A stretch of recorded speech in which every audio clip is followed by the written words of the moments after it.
আগামী জাতীয় নির্বাচন সামনে রেখে বিভিন্ন রাজনৈতিক দলগুলোর সঙ্গে একের পর এক বৈঠক করছে বিএনপি। এদিকে ছাত্রদের নিয়ে গঠিত নতুন রাজনৈতিক দল এনসিপিও বৈঠক শুরু করেছে বিভিন্ন রাজনৈতিক দলগুলোর সঙ্গে। ছাত্র জনতার অভ্যুত্থানের পর যে প্রেক্ষাপট ছিল তা এখন বদলে যাচ্ছে। রাজনৈতিক স্বার্থ বিবেচনায় নিয়ে দলগুলো তাদের কৌশল ঠিক করছে। এসব রাজনৈতিক দলের কৌশলগুলো নিয়েই আলাপ করব ভোটের ট্রেনের 141তম পর্বে। সঙ্গে আছি আমি হাসিব বিল্লাহ। দর্শক, শুরুতেই দেখে নিতে চাই বরাবরের মতো আজ ভোটের মাঠে রাজনৈতিক দলগুলো কে কি বলেছেন। আমরা দেখে নিতে চাই আজ নির্বাচন কমিশনের সঙ্গে নির্বাচন কমিশনের সঙ্গে এনসিপির বৈঠক হয়েছে। সেখান থেকে একটি সিদ্ধান্ত এসেছে। আমরা দেখেছি যে রাজনৈতিক দল নিবন্ধনের সময়সীমা 22 জুন পর্যন্ত বাড়িয়েছে নির্বাচন কমিশন। এখানে একটু জানিয়ে রাখতে চাই, 2008 সালে রাজনৈতিক দল নিবন্ধনের প্রক্রিয়া চালু হয়। বর্তমানে নিবন্ধন কমিশনে নিবন্ধিত রাজনৈতিক দলের সংখ্যা 50টি। চলতি বছরের 10 মার্চ নতুন রাজনৈতিক দল নিবন্ধনের প্রক্রিয়া শুরু করে কমিশন। আজ বিকেল পর্যন্ত নতুন নিবন্ধনের জন্য 65টি রাজনৈতিক দল আবেদন করেছে। এছাড়া নিবন্ধনের সময়সীমা বাড়ানোর জন্য 46টি দল আবেদন করেছিল। তারই প্রেক্ষিতে এই নির্বাচন কমিশন আজ 22 জুন পর্যন্ত, অর্থাৎ আগামী 2 মাস পর্যন্ত সময় বাড়ানোর সিদ্ধান্ত নিল। এদিকে জাতীয় ঐকমত্য কমিশনের সঙ্গে দ্বিতীয় দফায় বৈঠক করেছে বিএনপি এবং সেই বিএনপির বৈঠকের মাঝে বিএনপির স্থায়ী কমিটির সদস্য সালাউদ্দিন আহমেদ বলেছেন, একই ব্যক্তি সরকার, সংসদ ও দলীয় প্রধানের প্রশ্নে দ্বিমত বিএনপি।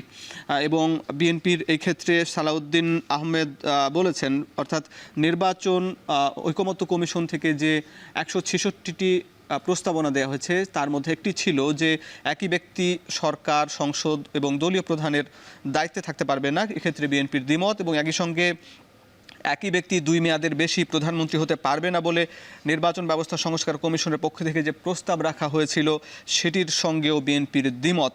এবং একই সঙ্গে ক্ষমতার ভারসাম্যের জন্য রাষ্ট্রপতির ক্ষমতা বৃদ্ধির পক্ষে বিএনপি, তবে সংস্কার কমিশনের সুপারিশ অনুযায়ী ইলেকটোরাল কলেজের মাধ্যমে রাষ্ট্রপতি নির্বাচনে একমত নয় দলটি। এদিকে জাতীয় নাগরিক কমিটির মুখ্য সমন্বয়ক নাসিরউদ্দিন পাটোয়ারি বলেছেন, সংস্কারের সুপারিশ অক্ষরে অক্ষরে বাস্তবায়নের পর নির্বাচনে যেতে চায় এনসিপি। আজকে নির্বাচন কমিশন সঙ্গে দলটির বৈঠক হয়েছে এবং সেখানে এই নাসিরউদ্দিন পাটোয়ারি আরও বলেছেন, প্রধান উপদেষ্টা ঘোষিত সময়সীমার মধ্যেই সংস্কার বাস্তবায়ন করে নির্বাচন করা সম্ভব। এদিকে গণ অধিকার পরিষদের সভাপতি নুরুল হক নূর বলেছেন, 2 ছাত্র উপদেষ্টার পদত্যাগ জরুরি, ডিসেম্বরেই নির্বাচন হতে হবে। মূলত বিএনপি বিভিন্ন রাজনৈতিক দলগুলোর সঙ্গে ধারাবাহিক যে বৈঠক করছে তার মধ্যে একটি ছিল গণ অধিকার পরিষদের সঙ্গে আজকে বৈঠক ছিল বিকেলে, এবং সেখানেই নুরুল হক নূর এমন দাবি করেছেন। দর্শক, এই ছিল রাজনীতির মাঠে আলাপ আলোচনা। ভোটের ট্রেনে আজ যুক্ত আছেন জাতীয় নাগরিক পার্টির যুগ্ম আহ্বায়ক মুজাহিদুল ইসলাম শাহিন। স্বাগত আপনাকে ভোটের ট্রেনের নিয়মিত আয়োজনের আজকের পর্বে। আপনার কাছে শুরুতে জানতে চাই, আজ জাতীয় নাগরিক পার্টির নির্বাচন কমিশনের সঙ্গে বৈঠকে বসেছে এবং সেই বৈঠকের 5 জন সদস্যের একজন ছিলেন আপনি। বৈঠকে কি আলাপ হলো? আপনাদের দাবি ছিল নির্বাচন নিবন্ধনের জন্য সময় বাড়ানো, সেই দাবির প্রেক্ষিতেই কি তাহলে নির্বাচন কমিশন 2 মাস সময় বাড়ালো? এবং আরও কি কি বিষয় নিয়ে কথা হয়েছে ইসির সঙ্গে? জি, আপনাকে ধন্যবাদ, সাথে দর্শকদেরকেও ধন্যবাদ জানাচ্ছি। আজকে আমরা গিয়েছিলাম জাতীয় নাগরিক পার্টির পক্ষে। আমরা যে আবেদন করেছিলাম সময় বাড়ানোর জন্য, আমাদের নিবন্ধনের জন্য, আপনারা জানেন আমাদের জাতীয় নাগরিক পার্টি গত 28 ফেব্রুয়ারি মাত্র এটার এখানে উদ্বোধন হয়েছে এই দলের। এই মুহূর্তে যে সময়টা আমাদেরকে দেয়া হয়েছে এটা খুবই নগণ্য সময়। এটা একটা নতুন রাজনৈতিক দল, তার নতুন অফিস নেয়া, তার কমিটিগুলো করা, এভাবে করে বর্তমানে যে এক্সিস্টিং আইন আছে এই আইনের শর্ত পরিপালন করার জন্য আরো অনেকগুলো সময় দরকার। সেই হিসাবে আমরা জাতীয় নাগরিক পার্টির পক্ষে আমরা মনে করতেছি আমাদেরকে যে আরো একটু সাফিসিয়েন্ট টাইম দেওয়া দরকার। সেই অনুযায়ী আমরা আবেদন করেছিলাম। আমাদের আবেদনে বলা ছিল অন্যূন 90 দিন, মানে কমপক্ষে 90 দিন আমাদেরকে সময় দিবেন বা 3 মাস। সেখানে আজকে আমরা সিইসির সাথে এই বিষয়ে কথা বলেছি। তিনি আমাদেরকে আশ্বাস দিয়েছেন টাইম দিবেন, 3 মাস সময় দেওয়ার আমরা কথা বলেছি। তবে আজকে আমরা বিকালে দেখেছি যে 22 পর্যন্ত সময় দিয়েছে, মানে আরো 1 মাস বৃদ্ধি করেছেন। 3 মাস চেয়েছি, 1 মাস বৃদ্ধি হয়েছে বলে আমরা পত্রপত্রিকায় দেখেছি। এটা একটা বিষয়।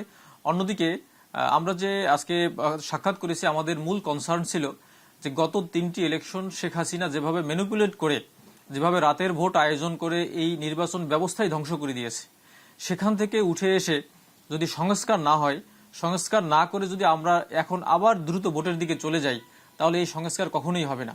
আমি কথা প্রসঙ্গে সম্মানিত সিইসি সাহেবকে বলেছিলাম যে দেখেন, বিচার বিভাগ পৃথক করার জন্য, স্বাধীন করার জন্য অনেক আন্দোলন হয়েছে, অনেক কথা বলা হয়েছে, অনেক মানুষ এটা নিয়ে কথা বলছেন, কিন্তু কখনোই হয় নাই। শেষ পর্যন্ত 2007 সালে এসে যখন এটা অন্তর্বর্তী সরকার ছিল, সেই সময় কিন্তু ব্যারিস্টার মইনুল হোসেন সাহেব নিজ উদ্যোগে দায়িত্ব নিয়ে তখন তিনি বিচার বিভাগ পৃথক করেছেন। সুতরাং ইন্টারিম গভর্নমেন্ট ছাড়া এই ধরনের সংস্কার, মৌলিক সংস্কার বাংলাদেশে খুব কমই হয়েছে। এই জন্য আমরা তাকে বলেছি যে আপনি যখন ইন্টারিম গভর্নমেন্টের মধ্যে একটি দায়িত্ব পেয়েছেন, এই দায়িত্বটা যথাযথভাবে পালন করার জন্য এখনই আপনার হাতে সংস্কারের সুযোগ আছে। কোনো রাজনৈতিক সরকার যদি আসে, তখন এই সংস্কারগুলো বাস্তবায়ন হবে না। আমাদের নির্বাচন ব্যবস্থা সংস্কার কমিশন অনেকগুলো যৌক্তিক এবং খুব চমৎকার এখানে সংস্কারের সুপারিশ করেছেন। এই সংস্কারগুলো এখনই করার সময়, যেহেতু এখন কোনো রাজনৈতিক সরকার নাই, কোনো রাজনৈতিক সরকারের নিজস্ব এজেন্ডা বাস্তবায়ন করারও দরকার হবে না।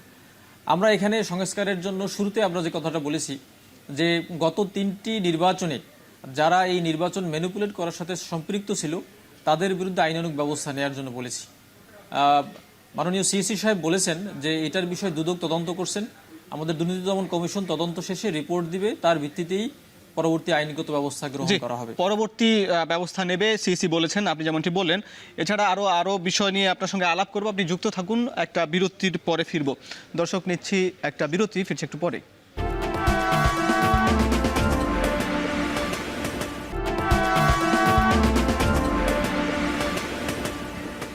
বিরতির পর স্বাগত। দেখছেন ভোটের ট্রেন। আলোচনা করছি জাতীয় নাগরিক পার্টির যুগ্ম আহ্বায়ক মুজাহিদুল ইসলাম শাহিনের সঙ্গে।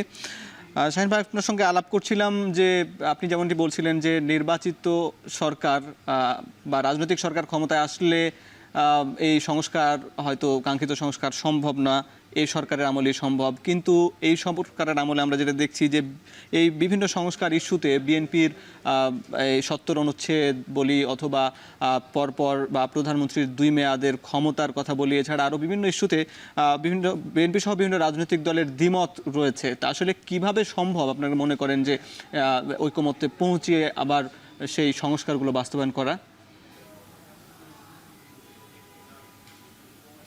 আপনি দেখেন, বাংলাদেশে যে ইলেকশনগুলো ইতিমধ্যে হয়েছে, আমরা যে ফ্যাসিজমের মধ্যে পড়ে গিয়েছিলাম, সেখান থেকে ছাত্র জনতার আন্দোলনের মাধ্যমে উত্তরণ হওয়ার পরে এখন যদি আপনার রাজনৈতিক কালচার বা নির্বাচনের কালচার পরিবর্তন না হয়, আমি আগেই বলেছি, তাহলে এইটা পরিবর্তন খুব বেশি হবে না।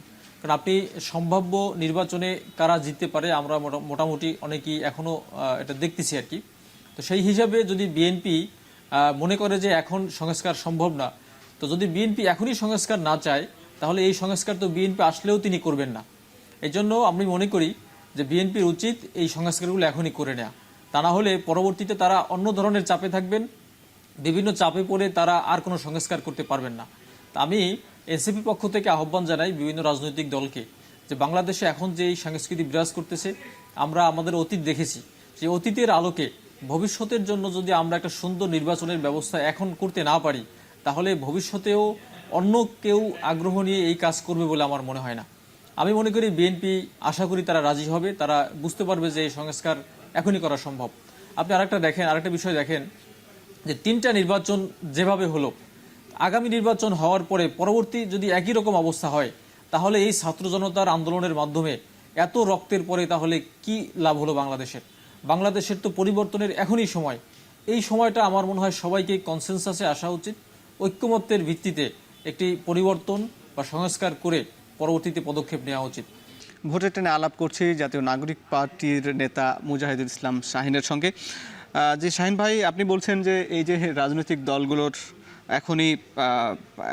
এখনই সময় এই সংস্কারে ঐকমত পোষণের, আপনি যেমনটি বলছিলেন। তো আসলে এই যে আপনি যদি আইনজ্ঞ একজন সুপ্রিম কোর্টের আইনজীবী, কিন্তু এই যে কিভাবে সম্ভব এই যে ঐকমত্য কমিশনের একটি জুলাই সনদ, যেটি দিয়ে কি আসলে পরবর্তী সরকার ক্ষমতায় এসে যদি সেটি বাস্তবায়ন না করে 90-এর মতো, তাহলে আসলে কিভাবে সংস্কারগুলো বাস্তবায়ন হবে? যেহেতু এখন কোনো রাজনৈতিক সরকার নাই, সেহেতু বর্তমান যিনি অন্তর্বর্তী সরকারের প্রধান আছেন সহ আরো যারা এই সরকারে আছেন, তারা বাংলাদেশের রাজনৈতিক কালচার পিছনে কি ছিল এবং সামনে কি হওয়া উচিত এবং আন্তর্জাতিক পরিমণ্ডলের আলোকে চিন্তা করে এ বিষয়ে সিদ্ধান্ত নেওয়ার তাদের সক্ষমতা আছে। আমি মনে করি বর্তমান সরকারের অন্তর্বর্তী সরকারের মাননীয় প্রধান উপদেষ্টা ডক্টর ইউনূস স্যার, তিনি সহ অন্য বাংলাদেশের যারা রাজনৈতিক ব্যক্তিত্ব আছেন, রাজনৈতিক দল আছেন, সবার সাথে বসে যে ডায়ালগের মাধ্যমে একটা সমাধানে আসা উচিত। আপনি দেখবেন যে বিএনপি এখন চাচ্ছে না। তো বিএনপি এখন চাচ্ছে না কেন? বিএনপি যদি আজকে না চায় যেই সংস্কারগুলো করা দরকার, তাহলে বিএনপি আসলেও তো সেগুলো করবে না। কারণ যদি বিএনপি স্বচ্ছতার কথা চিন্তা করে যে নির্বাচনী পরিমণ্ডলের স্বচ্ছতা থাকবে, কোনো আগের মতো কোনো অরাজকতা থাকবে না, কোনো রাতের ভোট হবে না, তাহলে তো বিএনপির উচিত এখনই এই কথাগুলো উপস্থাপন করা এবং সংস্কার করা। তো যদি বিএনপি এখন না চায়, তাহলে ভবিষ্যতে কেন চাইবে? বা এখন চাইলে সমস্যা কি বিএনপির, যেটা ভবিষ্যতে সে করবে? তো ভবিষ্যতে সে করবে সেটা এখনই হয়ে যাক। বাংলাদেশের এই যে শহীদদের রক্ত কেন বৃথা যাবে? আমরা নব্য কোনো ফেসিবাদের দিকে কেন আমরা এগিয়ে যাব? অথবা আমরা অন্য কাউকে কেন সেই সুযোগ দিব যে ফেসিবাদ কায়েম করার? এই জন্য বাংলাদেশের জনগণ, তরুণ প্রজন্ম যারা এখন রাজনীতি সচেতন এবং বাংলাদেশের মানুষ ভোটাধিকার প্রয়োগ করতে পারেন নাই, তাদের ভোট যেন ভবিষ্যতে হরণ না হয়, সেই প্রোটেকশনটা এখনই নেওয়া উচিত, সেই ব্যবস্থা এখনই নেওয়া উচিত। আপনার সঙ্গে আরও আলাপ করব, আপনি সঙ্গে থাকুন। দর্শক, এখন ভোটের টেনে নিচ্ছে একটা বিরতি, ফিরছে একটু পরে।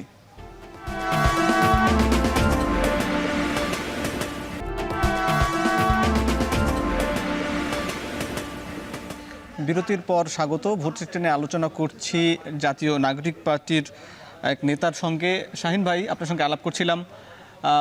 এই যে গণ অধিকার পরিষদের সভাপতি নুরুল হক নূর আজকে বলেছেন যে ডিসেম্বরের মধ্যেই নির্বাচন সম্ভব, এবং দুই ছাত্র নেতার উপদেষ্টার পদত্যাগ দাবি করেছেন।